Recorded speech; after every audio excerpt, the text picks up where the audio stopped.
Nate the Great and the Snowy Trail by Marjorie Weinman Sharmat. Illustrated by Marc Simont. For Marc, a talent for all seasons. I, Nate the Great, am a detective. This morning, I was a cold detective. I was standing in the snow with my dog, Sludge, building a snow dog and a snow detective. They looked like Sludge and me. They were cold and white and wet. And so were we. Rosamond came along. Rosamond is strange most of the time. Today was one of those times.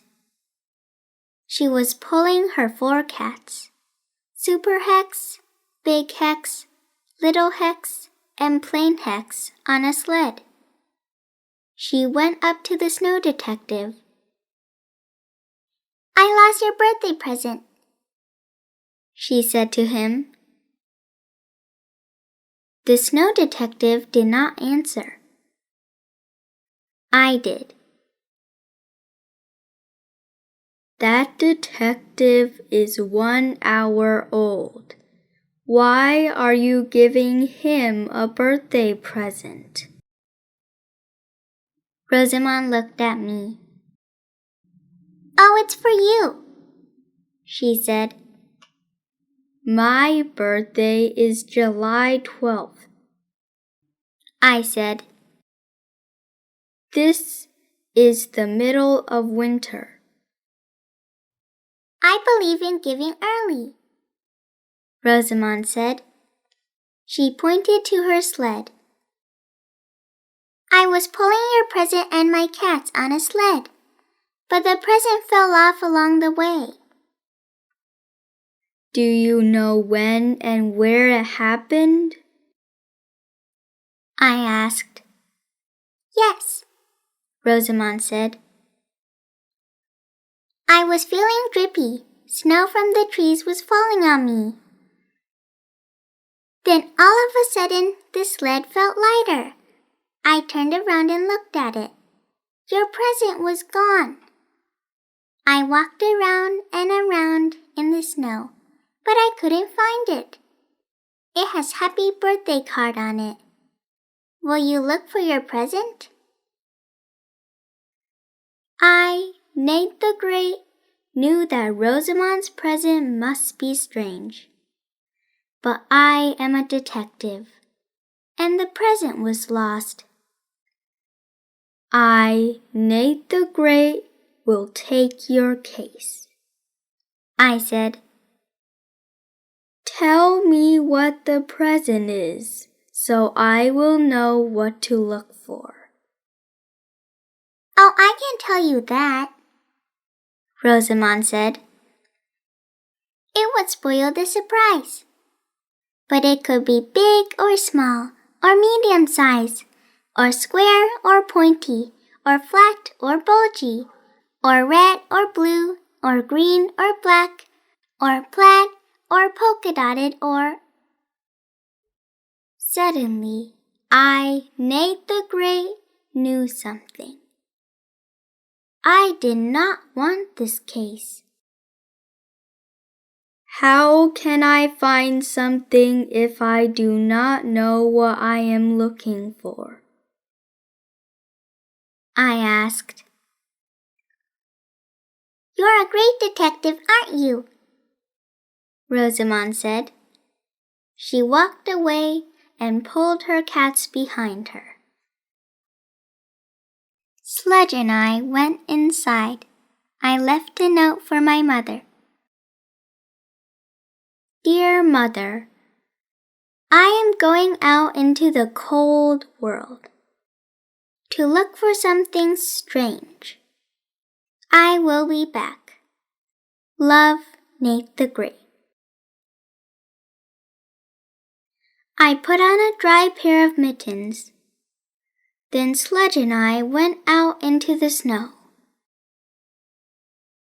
Rosamond had given me a clue, but she did not know it. She had told me that the sled felt lighter the moment the present was not on it. I, Nate the Great, knew that the present must be heavy, but it had to fit on the sled with the 4 cats. So I knew it was not as big as a dead tree or a broken sofa or an old door or some other strange thing that only Rosamond could think of. I, Nate the Great, was glad about that. I looked down at the snow. I saw Rosamond's footprints. I saw sled marks. Some came toward my house. Some went away from my house. I, Nate the Great, had an idea. If I followed the prints that led toward my house, I could see the path that Rosamond took to my house. Perhaps the present was lying in the snow along the path. Sludge and I walked forward in the snow, while we watched Rosamond's footprints going backwards in the snow. It was a long, cold walk. The snow crunched. Icicles hung from the trees. All at once, under a tree, Rosamond's footprints went in a wide circle, around and around. This must be where she lost my present and was looking for it. Sludge sniffed the snow. I looked in the snow for a package, or the snow print of a package. But the snow next to the sled marks wasn't broken.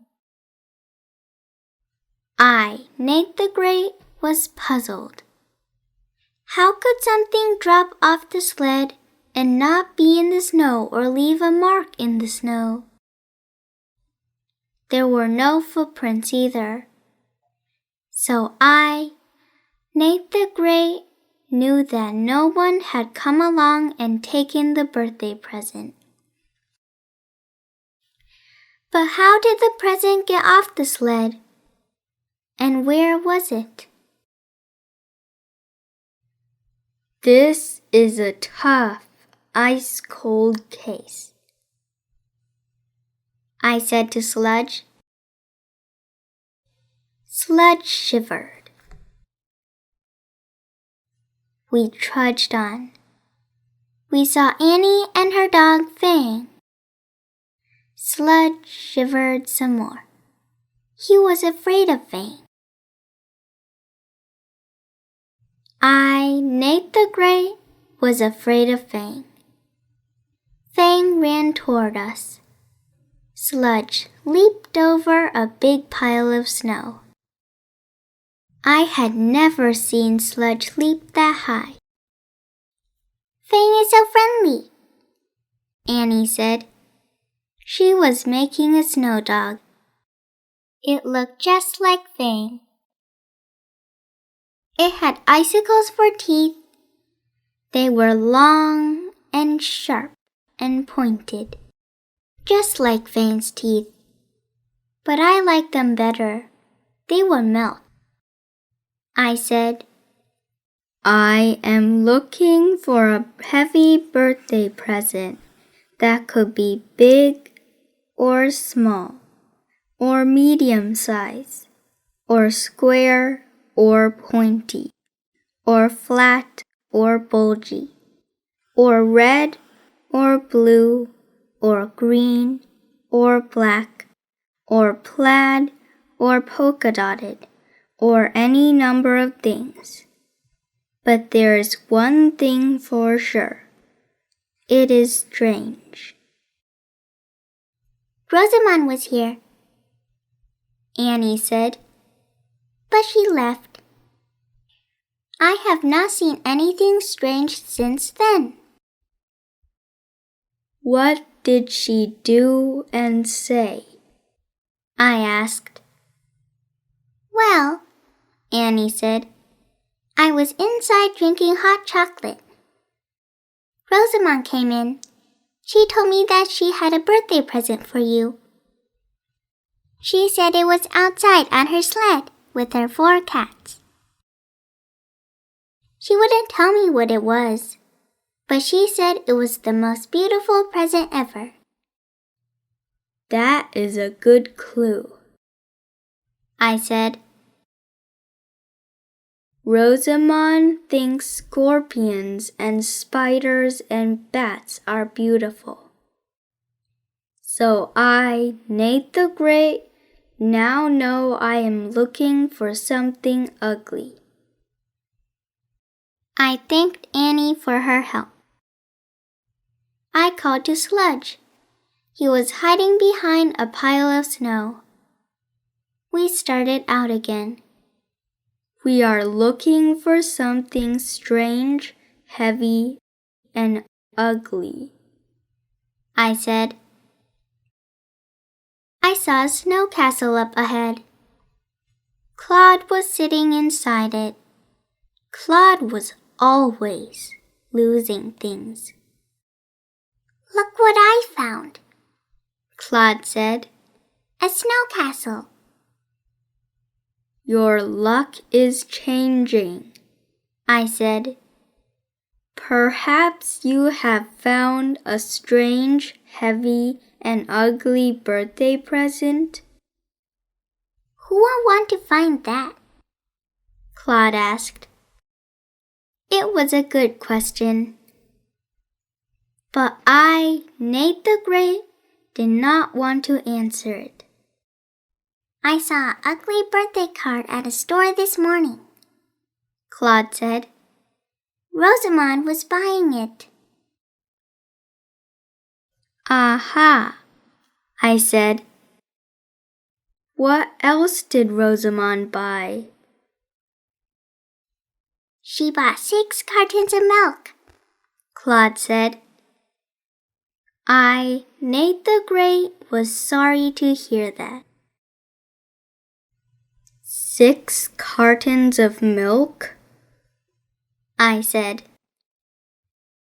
I, Nate the Great, did not want a birthday present that was cold and white and wet. I was already colder and whiter and wetter than I had ever been. I said goodbye to Claude. Enjoy your castle, I said. Don't lose it. How can I lose a castle? Claude asked. Only you know how, I said. Sludge and I went to Rosamond's house. I said, I do not know where my birthday present is, but I know what it is. Please open your refrigerator. Rosamond opened her refrigerator. I saw tuna fish, cat food, and a melting snow cat inside. Aha, I said. No milk. You bought 6 cartons of milk this morning, but now you have none. You put them on your sled to take to me. And that was the birthday present you lost on the way to my house. Rosamond took out the snow cat and licked it.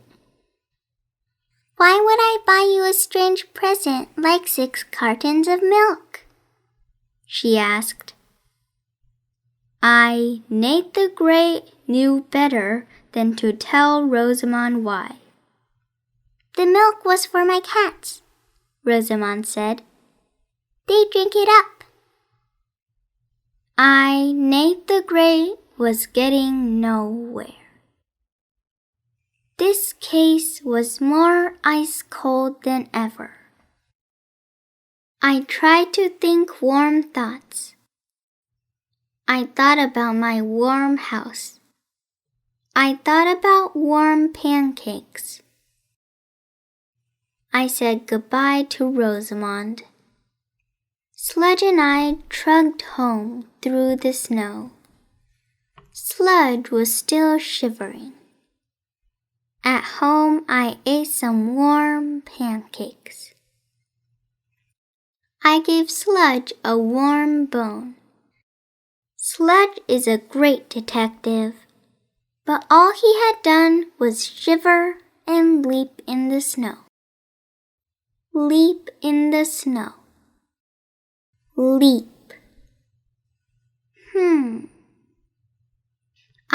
Nate the Great, thought about that. Did Sludge know something I didn't know? I thought about footprints and sled marks in the snow, and snow that had no marks in it, and 6 cartons of milk, and other chilly things. The milk was for Rosamond's 4 cats, but she bought 6 cartons. Who or what needed of 2 extra cartons of milk? And what would Rosamond think was the most beautiful present ever? Suddenly, Nate the Great, knew what my present was and where it was, and how it got there. I said to Sludge, "I know what is heavy, strange, and ugly, and can get off a sled without landing in the snow. The case is solved, and you were a big help. But we must go out into the cold world again." Sludge and I went back to the place where Rosamond had lost the present. This time I did not look down at the snow. I looked up at the tree. There was my birthday present, sitting high up in the tree. It was heavy and strange and ugly, all right. It was the biggest cat I had ever seen. It was bigger than Super Hex. It was almost as big as Sludge. It was almost as big as me, Nate the Great. It was a monster. It had a happy birthday card hanging from a ribbon around its neck. Now I knew why Rosamond had bought 6 cartons of milk when she had only 4 cats. This monster cat she was giving me was so big it needed 2 cartons of milk. And I knew why. I had not seen the birthday present or marks from the birthday present in the snow next to the sled. The birthday present had not touched the snow. It had leaped from the sled into the tree. Now I knew everything except what I was going to do with my birthday present. Sludge and I went back to Rosamond's house. "The case is solved," I said. "I found my birthday present up a tree." "Oh, good," Rosamond said. His name is Super Duper Hex. I got him from the same place I got Super Hex, Big Hex, Little Hex, and Plain Hex. I wanted to keep him, but he fights with my cats and wins. He scratches, claws, and bites. But nobody's perfect. Happy birthday! Sometimes being a great detective is not great. Sludge and I trucked home through the snow. We passed the tree where my birthday present was still sitting. He liked it there. Maybe he would sit there forever. Or maybe he would jump down and follow us home. Sludge and I kept walking. I, Nate the Great, knew 2 new things. Never look up and never look back. Sludge and I went home and sat by the fire. I was glad I had only 1 birthday a year. The end.